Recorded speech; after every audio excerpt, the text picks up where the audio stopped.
Rolling. हाय सुम्बुल, सबसे पहले welcome to the channel. Thank you. सबसे पहले ये जानना चाहेंगे बिग बॉस का सफ़र कैसा रहा, क्योंकि जाते वक्त हमने देखा था सुम्बुल एक अलग ही अवतार में स्टार्टिंग के डेज में दिख रही थी, फिर आप बाद में हमने देखा कि एक अलग ही आपका रूप दिखा है। आई थिंक कि वो बहुत डिफरेंट जर्नी रही ऑफ कोर्स, एंड जैसा मैंने एक्सपेक्ट किया था वो कहीं से कहीं तक बिल्कुल वैसी नहीं थी।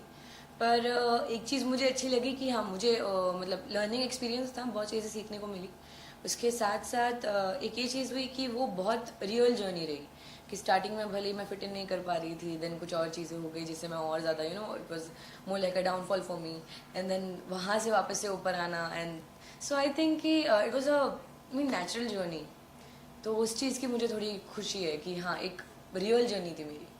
अभी हम देख रहे हैं कि बहुत से ऐसे आपके फैंस हैं जो बोल रहे हैं कि सुम्बुल को नहीं निकलना चाहिए था, वो डिजर्विंग थी, ट्रॉफी उनके हाथ में होनी चाहिए थी।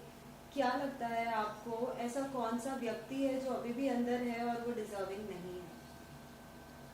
ऐसे खैर मैं किसी का वो नहीं लगा सकती कि मतलब कि ये डिजर्विंग नहीं है। They are inside and they still there, there must be a reason that they are there. It's just that कि हाँ, मैं अपने आप को मानती हूँ कि मैं डिजर्विंग थी और मैं और आगे आनी चाहिए थी, मैं जीत भी सकती थी। पर ये मैं नहीं बोल सकती हूँ कि किसको नहीं जीतना चाहिए, कौन डिजर्विंग नहीं है, टू बी ऑनेस्ट। लेकिन फिर भी सुम्बुल, एक ऐसे होता है ना कि बाहर से लोग आपको देखते हैं, आपका गेम देखते हैं, उनको पसंद आता है आपका गेम, लेकिन कुछ लोग ऐसे होते हैं कि जो बिना गेम खेले भी आगे बढ़ते जाते हैं। आपको ऐसा कोई व्यक्ति लगा अब तक? बिना गेम खेले आगे तो मैं भी बढ़ी, मतलब मैंने कोई गेम नहीं खेला, मैं दिल से चली हूँ अंदर।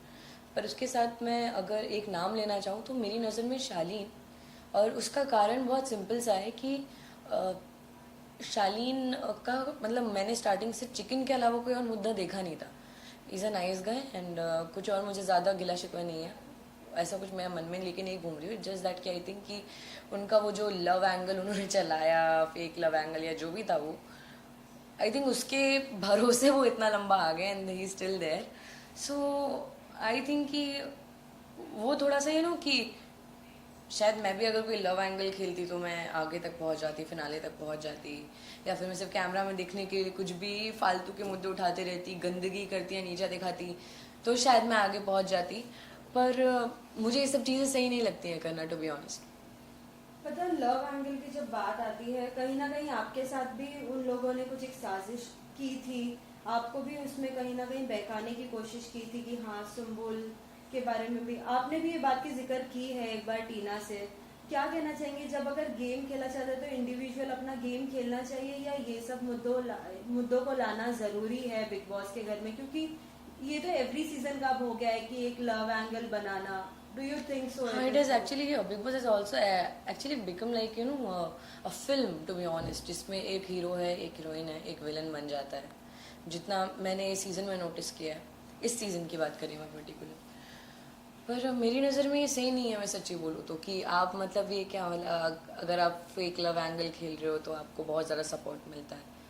मेरी नज़र में ये सब चीज़ें सही नहीं है। मेरी नज़र में आपको गेम भी खेलने की ज़रूरत नहीं है, आप अगर अपने दिल से चलोगे। क्योंकि एक बार मुझे याद है कि रुबीना जी ने भी बोला था कि जो भी करो ना, बस सच्चे दिल से करो और कुछ भी नहीं। तो आप बस दिल से साफ रहो, आप सच्चे दिल से कोई भी चीज़ करोगे वो कहीं से कहीं तक गलत नहीं होगी। तो दिल से चलना चाहिए, दिमाग से पूरी दुनिया चल रही है।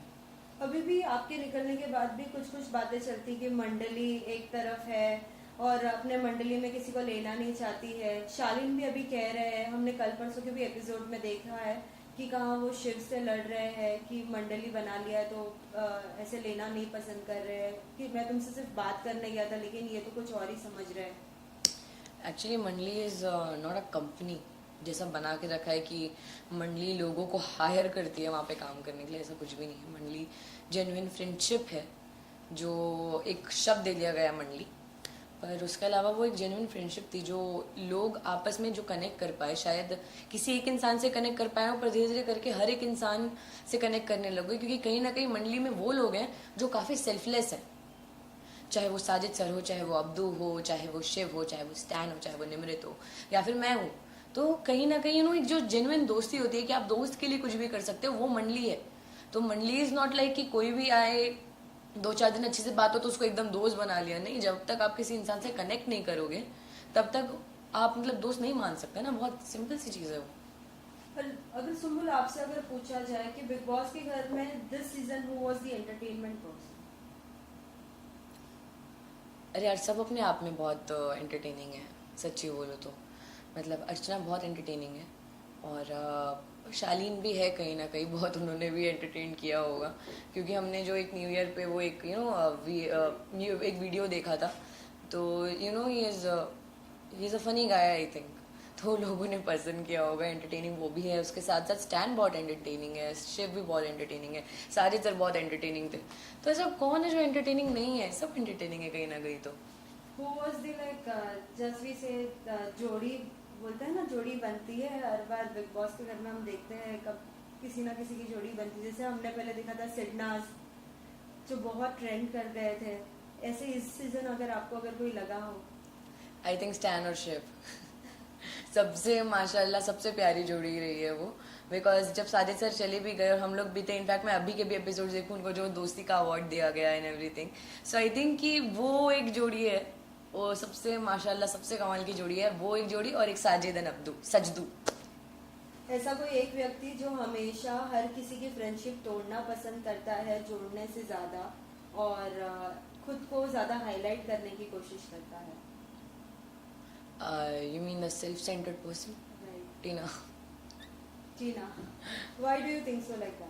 Because I think he she is very self centred. She wants कि हर एक चीज़ उनके इर्द गिर्द हो, जिसके लिए उनको एक बड़ी ही रानी के सिंहासन पे बैठाया गया था, विच इज़ एक्चुअली राइट। कि उनके थोड़े रानियों वाले एकदम नखरे मुझे लगते हैं। इट्स नॉट दैट कि मुझे कुछ पर्सनल प्रॉब्लम है उनसे, नहीं, because for me show is ended. पर अभी जो आपने मुझे कारण दिया उसके हिसाब से और कोई है नहीं घर के अंदर। मैं ये उन पे इल्ज़ाम नहीं लगाऊंगी कि वो दोस्ती तोड़ती हैं बनाने से ज़्यादा, पर कहीं ना कहीं वो सेल्फ सेंटर्ड मुझे बहुत लगी। फिर साथी सुम्बुल, हाल ही में हमने जब टास्क देखा था, जो टास्क में 3-3 लोगों की ही जोड़ी चलेगी, लेकिन उसमें आपके ग्रुप ने आपको नहीं चूज किया। आपको क्या लगता है, आपको वो टास्क करना चाहिए था या नहीं? क्योंकि बिग बॉस के घर में कुछ टास्क ऐसे होते हैं जो बहुत ही ज्यादा लाइक सहन शक्ति अपने अंदर रखनी पड़ती है टास्क करने के लिए। आपको वो आई थिंक वो टास्क मैंने बिना किए भी किया था। लोगों ने वो देखा होगा कि मैं कितना ज़्यादा इन्वॉल्व थी उस टास्क में। पर उसके साथ साथ जब मैंने अपने दोस्तों के चेहरे देखे टास्क के बाद, तब मुझे लगा कि अच्छा हो मैंने नहीं किया।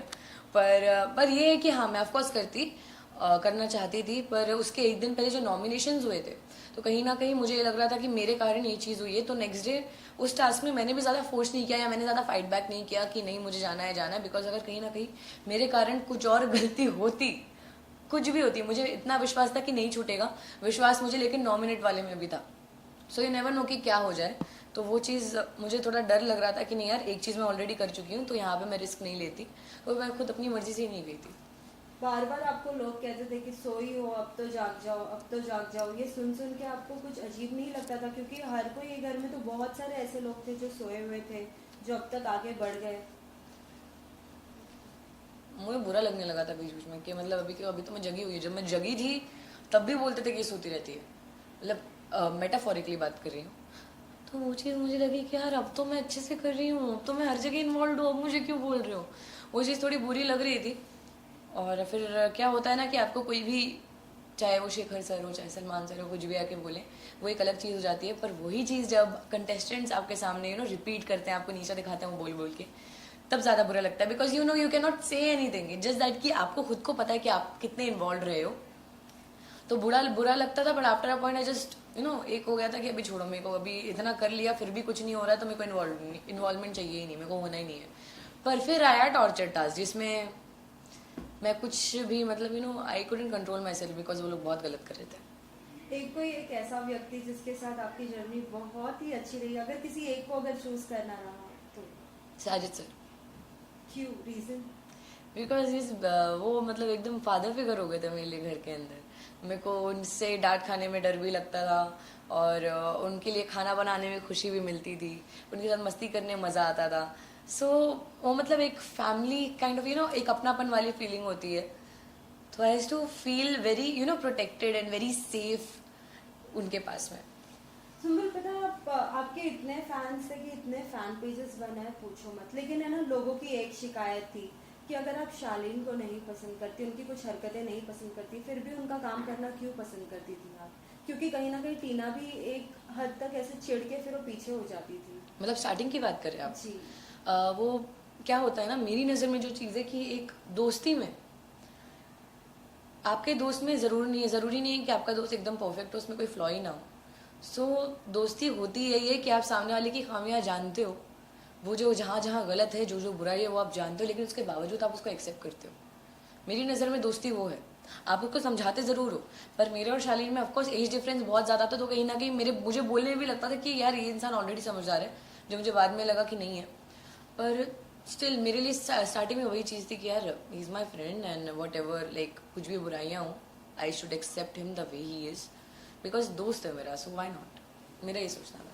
पापा की बातें कितनी इम्पोर्टेंट लगी, क्योंकि कहीं ना कहीं निमृत को भी हमने देखा था, उनके पापा ने भी उनको कुछ सुझाव दिए थे, लेकिन उनके लिए वो सुझाव इम्पोर्टेंट नहीं थे। लेकिन आपके पापा का एक टाइम हमने ऐसे भी सुना कि उन्होंने बोला था सुम्बुल को वोट ना करो, लेकिन आपके परफॉर्मेंस में कुछ चेंजेस आए, राइट? आई थिंक कि निमृत के लिए ऐसा नहीं मैं बोल सकती, क्योंकि वो ऑफकोर्स कि इम्पॉर्टेंट नहीं थे, उनके पापा ने जो बोला। पर एक चीज़ हो जाती है जो शायद मैंने भी सेकेंड वीक में की थी, कि हमें कहीं ना कहीं ये लगता है ना कि हम वो ज़िंदगी जी रहे हैं, बाकी लोग वो ज़िंदगी देख रहे हैं, तो हम क्या चीज़ फील कर रहे हैं वो हम जानते हैं। उस चीज़ में हम गलत हैं, वो मैं भी मानती हूँ, एंड आई गेस वो निमृत भी मान रही होगी। पर उसके साथ साथ वही एक जो फीलिंग होती है ना कि मैं ये चीज़ देख रही हूँ, मैं पूरा ज़िंदगी जी रही हूँ, और मैं अभी तक अपने हिसाब से करते आई हूँ सब चीज़, तो थोड़ा वक्त लगता है हर एक चीज़ को एक्सेप्ट करने में। क्योंकि मैंने भी एक्सेप्ट नहीं किया था जब पापा ने सेकंड वीक में आके मुझे बताया था, जबकि मुझे लग रहा था कि टीना शालीन मेरी सबसे अच्छी दोस्त है। पर यार वही चीज़ गलत हुई। पर बाद में जब वो कन्फेशन रूम वाली चीज़ हुई, तब साजिद सर ने मेरा बहुत साथ दिया, क्योंकि मैं वो इंसान नहीं हूँ कि मैं एकदम रूडली मुंह पे बोल दूँ कि जाओ मुझे बात ही नहीं करनी है, ऐसा मुझसे वो होगा ही नहीं। पर फिर भी कहीं ना कहीं मुझे थोड़ा स्ट्रिक्ट बनना पड़ा, जिसमें साजिद सर ने मेरा बहुत साथ दिया। कल जब आपके पापा से भी बात हुई थी, उन्होंने कहा था कि सुम्बुल को इसलिए मैंने भेजा है कि कुछ थोड़ा इंडिपेंडेंट रहे, कुछ नया सीखने मिले। आपसे जानना चाहेंगे, बिग बॉस के घर में जाने के बाद क्या कुछ बदलाव आपके अंदर आए हैं और क्या कुछ आपने सीखा है इतने कम उम्र में? आई थिंक मेरे पेशेंस लेवल और हाई हो गए, और अब अगर मुझे कोई भी मेरे बारे में बुराई करना चाहता है, कुछ भी बोलता है, कुछ भी बोलना चाहे, तो मुझे बिल्कुल फ़र्क नहीं पड़ेगा। अंदर से मैं बहुत सुन के आई हूँ, जितना नहीं सुनना चाहिए था वो भी सुन के आई हूँ। सो या मुझे नहीं लगता कि अब मुझे उन चीज़ों से फ़र्क पड़ेगा, बिकॉज एक सहन शक्ति और बढ़ गई है, पहले भी थी, अभी और ज़्यादा बढ़ गई है। उसके साथ साथ I am gonna be little more reserve now, क्योंकि मैं हर एक इंसान के साथ बहुत पोलाइट रही हूँ हमेशा से, मस्ती करना ये सब। पर ज़रूरी नहीं है कि हर एक इंसान को मस्ती समझ में आए, क्योंकि वो कई बार गलत तरीके से भी समझा गया है। तो या अब किसके साथ फ्रेंडशिप नहीं रखना पसंद करेंगे और रखना पसंद करेंगी? After all like big boss के विजेता के बाद तो आप सभी एक साथ मिलेंगे, तो आई थिंक एक्सेप्ट फॉर टीना शालीन सबके साथ मैं दोस्ती रखना चाहूँगी। अगर फिर भी अगर वो सामने से दोस्ती का हाथ बढ़ाते हैं तो आप पसंद करेंगे? नहीं, मुझे नहीं लगता वो लोग बढ़ाएंगे, पर अगर बढ़ाए तो भी नहीं, सॉरी। वेल सुम्बुल, एक और चीज़ जानना चाहेंगे, क्या लगता है बिग बॉस की ट्रॉफी किसे जीतना चाहिए? कौन डिजर्विंग है जो स्टार्टिंग टू लास्ट तक जिसकी मेहनत पूरी तरीके से रही हो? अगर मैं मेहनत की बात करूँ तो फिर शिव, और मतलब दोनों ही मेरे दोस्त हैं, शिव स्टैन। मैं तो बोलती दोनों को जिता दो, पर दोनों ही इतने माशाल्लाह प्यारे हैं और दोनों इतने डिफरेंट है एक दूसरे से भी। सो मेरे हिसाब से डिजर्विंग डिफरेंट लोग हैं, जिन्होंने हर एक सिचुएशन को बहुत डिफरेंटली हैंडल किया है। प्रियंका ऑफकोर्स बहुत स्ट्रॉन्ग प्लेयर है, पर उसके साथ साथ उनका एक ही तरीका है वो झगड़ा करने वाला। पर शिव का वो तरीका नहीं है, ना ही वो स्टैन का तरीका है। स्टैन अपनी बात बोल के निकल जाता है, उसको नहीं फर्क पड़ता सामने वाला क्या सोच रहा है। सो आई थिंक स्टैन और शिव बहुत डिफरेंट है, तो मेरी नज़र में तो शिव या स्टैन को ही होना चाहिए ना। अगर अभी भी अगर आँख खोलना अगर रहा किसी का, जितने भी अभी कंटेस्टेंट है घर में, अगर किसी एक को अगर कुछ सुझाव देना हो कि अगर आपके साथ ये गलत हो रहा है, आप प्लीज़ हट जाइए ये चीज़ करने से, तो किसे आप सुझाव देना चाहेंगे? मैं किसी को सुझाव नहीं देना चाहूँगी, कि मुझे मालूम है कोई मानेगा भी नहीं। वो घर ही ऐसा है, इसको किसी को कोई जो भी बोलो, कोई मानने को कभी जीवन में नहीं मानेगा। आपने बहुत सपोर्ट किया है, जैसे कि अब तो मैं आपको क्या ही बोलूं, ऐसा लग रहा था कि आपके दोनों भाई है शिव और स्टैन, उन दोनों के लिए आपने इतना टास्क में बोला है, भले वो बाल्टी टूट गई थी, चाहे वो फिशेस वेस्ट हुए थे। वो मैंने बोला हमेशा, इट्स जस्ट दैट ना, कि अगर मैं किसी को सुझाव दूँ, ऑफकोर्स मैं अपने दोस्तों को सुझाव नहीं दूंगी, मेरे हिसाब से वो एकदम बढ़िया चल रहे हैं, पर बाकी जो लोग हैं उनमें से किसी को दूंगी तो उनको फर्क भी नहीं पड़ेगा। जो घर के अंदर मेरे साथ हो चुका है।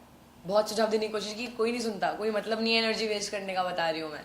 पर एक बहुत छोटी सी चीज़ है बट कि आई थिंक अर्चना अगर कुछ बहुत गुस्से में कुछ ज़्यादा ही बह जाती है, नहीं तो है वो माशाल्लाह बहुत प्यारी लड़की है एंड बहुत एंटरटेनिंग है। अगर वो इतना ज़्यादा गुस्से में बह ना जाए, थोड़ा सा कंट्रोल में रहे, तो उससे ज़्यादा प्यारा कोई नहीं है। साथ ही बिग बॉस के घर में क्या कुछ नहीं मिला था आपको, as in like food dishes and all, बाहर आने के बाद क्या कुछ पसंद करेंगे आप? मैं अभी रोज़ क्या क्या खा रही हूँ। मैंने KFC खा लिया आते ही साथ, then next day McDonald's, cold coffee, और कल मैंने चाइनीज़ खाया है एंड मोमोज़ खाए कल मैंने। और मैंने क्या खाया था, हाँ मैंने मटन खाया कल, और अभी मैं वाइट सॉस पास्ता खाऊंगी, और इसके बाद मैं बाहर निकलते ही साथ ये सब खत्म हो जाएगा जब पानी पूरी खाऊंगी। आपकी सिस्टर से भी हमने बात की थी, उन्होंने बोला था कि लाइक सिस्टर आप लोगों में बोलते हैं, अपी बहन, अपी बोलते जी, बोला था कि हमने तो कभी देखा नहीं था दी को ऐसे रोटी बनाते हुए एंड ऑल, अब तो देख रहे तो अब तो एकदम ही बदल गई है। क्या कुछ आपकी सिस्टर ने आपको कहा? आई थिंक कि वो मतलब उनको भी बिलीव नहीं हुआ, पापा और सानी को, कि मैंने इतना अच्छा खाना बनाना कहाँ से सीखा। क्योंकि मैं खाना थोड़ा बहुत बनाती थी घर पे ही, बट कि मतलब शूट करते हैं जब, तो शूट करने के टाइम पे इतना वक्त नहीं मिल पाता है, तो मैंने कभी ज़्यादा खाना बनाया नहीं। पर हाँ, रोटी गोल बनानी आती थी मुझे। उसके साथ साथ काफ़ी चीज़ें मैंने घर के अंदर एक्सपेरिमेंट की जो सही निकल गई, चाहे वो चिकन पुलाव हो, चाहे वो मटन पुलाव हो, चाहे मैंने मटन एक बार बनाया था वो हो, या फिर मैंने पोहा तक एक्सपेरिमेंट किया था घर के अंदर, जो सबसे वो ऐसा हो गया था कि सुम्बुल सबसे अच्छा पोहा बनाती है घर के अंदर। तो एक्सपेरिमेंट्स के चक्कर में मैं एकदम बहुत बढ़िया हो गया मेरे साथ, तो मैं तो बड़ी खुशी हो गई थी, मुझे बोला मज़ा। बिग बॉस के घर के बाद बहुत से लोगों को प्रोजेक्ट्स मिले हैं, अभी हाल ही में हमने देखा है कि अंकित एक शो में हाँ, अंकित है, गौतम है। आप अगर पसंद करती है तो किस तरीके का शो पसंद करेंगी और करना चाहेंगी? मैं फ़िलहाल मैं चाहूँगी कि मैं वेब शोज़ पे या मैं फिल्म पे ज़्यादा फोकस करूँ फ़िलहाल के लिए। नहीं तो अगर मुझे एक अच्छी स्टोरी के साथ एक अच्छा बड़ा शो ऑफर होता है टीवी के लिए भी, then why not. It's just that कि मैं थोड़ा कुछ डिफरेंट करना चाहूँगी अब। एक इमली के कैरेक्टर से ऑफकोर्स बहुत अलग, और मेरी पर्सनालिटी से बहुत अलग, जैसा लोगों ने बिग बॉस में मुझे देखा है, क्योंकि उन्होंने उसमें भी फ़र्क देखा है कि मैं इमली में कैसी थी और मैं बिग बॉस में कैसी थी, उन पर भी बहुत बड़ा फ़र्क है। तो उसके भी अलावा मैं कुछ और एक मैं खुद को चैलेंज करना चाहूँगी, एक चैलेंजिंग रोल चाहिए मुझे, तो मैं वैसा कुछ चाह रही हूँ। क्या बिग बॉस के घर के बाद कुछ फैन से मिली है अब तक? हाँ, मतलब अभी गई थी मैं ज़रा सा, मतलब मॉल एक, तो थोड़े ऐसे अभी ऐसा हो गया है कि सब लोग ही पहचान ले रहे हैं। कैसे रिएक्शन थे? मतलब सब बहुत ऐसे खुश हो गए थे देख के, एंड सब बता रहे थे कि जिस दिन मैं निकली थी एपिसोड्स देख के, उनके सबके घर वाले रो रहे थे कि मैं चली गई बाहर, कि उन सब ने बोला कि मैं बहुत डिग्निफाइड वे में रही हूँ घर के अंदर। मुझे ऐसे दिल को खुशी हुई देख के, पर वही है कि अभी सब पहचाने जा रहे हैं, मैं समझ नहीं आ रहा मैं कहाँ जाऊँ। मैं अकेले कहीं नहीं घूम सकती, और थोड़ा सा ऐसे खुशी हो रही है, मतलब वाह। सुम्बुल, एक आखिरी सवाल, हम हमेशा देखते थे कि कोई अगर किसी के फैमिली के बारे में अगर कुछ बोलता था तो हर कोई स्टैंड लेता था और हर कोई बोलता था कि आप नहीं बोल सकते वैसे। शालीन ने भी अपनी एक्स वाइफ के लिए भी स्टैंड लिया था, लेकिन जब जब अंकल की नकल अगर निकाली जाती थी तो आपने क्या कभी कुछ किसी को बोला है? कि जब कोई भी किसी की फैमिली तक जाता है, जैसे कि टीना गई थी मेरे डैड तक, और अर्चना गई थी, तब लोगों ने मेरा रिएक्शन देखा है। एक झगड़े में किसी की आप इज्जत उतारने लग जाते हो, उससे वो इज्जत उतारते उतारते जब आप उसकी फैमिली पे जाते हो वो एक अलग चीज़ है। पर जो पापा की एक्टिंग करना, जबकि वो मेरे पापा की एक्टिंग है भी नहीं, बिल्कुल वैसे बात नहीं करते, पापा पूरी दुनिया जानती होगी, पर उसके साथ साथ वही चीज़ है कि वो एक फन स्पिरिट में होता था। मैंने जब फारा मैम आई भी थी, मैंने फारा मैम को पूछा भी था कि अगर पापा को बुरा लग रहा है, बिकॉज मैंने पहले एक बार स्टैंड को बोला था, तो फारा मैम ने बोला कि नहीं, पापा इज़ ओके, तो एज लॉन्ग एज पापा इज़ ओके, पापा is taking all of this fun sportingly, तब तक मुझे कोई प्रॉब्लम नहीं है। और जिस दिन मैं घर के बाहर आई हूँ, उस दिन मैंने एपिसोड में देखा था कि स्टैंड बोल रहा था कि उसको बुरा लगता है कि जितने बार उसको बोला जाता है कि पापा की एक्टिंग करो। सो या मतलब वो एक सबूत है सब लोगों के लिए कि जिसको बोला जा रहा है करने के लिए, उसको भी थोड़ा वियर्ड लग रहा है कि यार क्यों करा रहे हो, पर as long as my father is taking all of this in a sporting way, then why not, I am happy, he is happy, I am happy. Lastly Sumbul के अंदाज में क्या कुछ कहना चाहोगे उन सभी फैंस को जिन्होंने इतना सपोर्ट किया है सुम्बुल को? आई थिंक उनके लिए कुछ भी बोलना कम पड़ जाएगा, बिकॉज इतना ज़्यादा प्यार दिया है मुझे इतने वक्त तक, और रात दिन पूरी मेहनत करके मेरे पीछे लगे हुए थे, वोट्स एंड एवरीथिंग। सो मैं बहुत लकी हूँ, मुझे ऐसा लगता है कि मुझे इतना सारा प्यार मिला है, एंड फैंस नहीं बोल सकते, एक पूरा फैमिली बन गई है मेरी बार. सो आई फील वेरी ग्रेटफुल. बहुत अच्छा लगता है देख के. Thank you so much. Thank you.